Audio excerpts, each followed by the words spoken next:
আসসালামু আলাইকুম। বীর মুক্তিযোদ্ধাদের উৎসব ভাতা, ঈদ বোনাস, ঈদুল আজহার ঈদ বোনাসের একটি সুখবর নিয়ে চলে এসেছি। তবে আপনি যদি যুদ্ধের জীবন চ্যানেলে নতুন হয়ে থাকেন, চ্যানেলটি অবশ্যই সাবস্ক্রাইব করবেন, পাশেই থাকবেন। বীর মুক্তিযোদ্ধাদের ঈদ বোনাস 2024 অর্থাৎ ঈদুল আজহার উৎসব ভাতার সুখবরটি হলো প্রত্যেকের অ্যাকাউন্টেই চলে এসেছে ঈদ বোনাস। জীবিত বীর মুক্তিযোদ্ধা এবং মৃত বীর মুক্তিযোদ্ধা পরিবারের প্রত্যেকের অ্যাকাউন্টেই দেওয়া হয়েছে 10,000 টাকা। আপনারা এই মুহূর্তেই ব্যাংক থেকে সেই টাকাটা উঠাতে পারবেন। ঈদ বোনাস ঈদুল আজহারের জন্য সর্বমোট ভাতাভোগীর সংখ্যা নির্ধারণ করা হয়েছে 2,47,651 জন।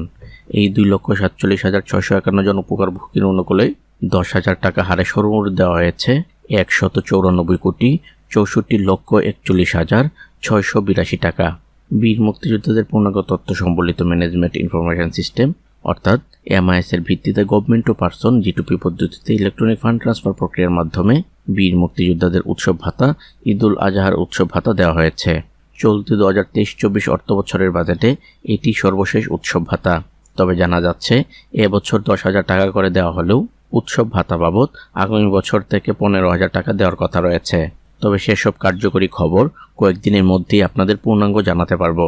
সাধারণ বীর মুক্তিযোদ্ধাদেরকে 10,000 টাকা করে দেওয়া হলেও বাংলাদেশ মুক্তিযোদ্ধা কল্যাণ ট্রাস্টের আওতাধীন শহীদ যুদ্ধাহত খেতাবপ্রাপ্ত বীর মুক্তিযোদ্ধাগণ এ বরাদ্দপত্রের আওতায় প্রদত্ত ভাতা প্রাপ্য হবেন না। তাদের জন্য অন্য বাজেট হবে এবং যখন হয় সাথে সাথে আমি আপনাদের জানিয়ে দেব। বীর মুক্তিযোদ্ধারা যারা ইতিমধ্যে ব্যাংক থেকে ঋণ উঠিয়েছেন তাদের অ্যাকাউন্ট থেকে কোনো টাকা কাটা হবে না ঋণ বাবদ। উৎসব ভাতা থেকে কোনো টাকা কাটা হয় না। মূল বেতন থেকে ঋণ বাবদ কিছু টাকা কাটা হয়। তাই পূর্ণাঙ্গ 10,000 টাকাই আপনাদের ব্যাংক অ্যাকাউন্টে এসেছে। তো আজ এ পর্যন্তই। দেখা হবে অন্য এক নতুন ভিডিওতে। ততক্ষণ পর্যন্ত সবাই ভালো থাকবেন, সুস্থ থাকবেন। আল্লাহ হাফেজ।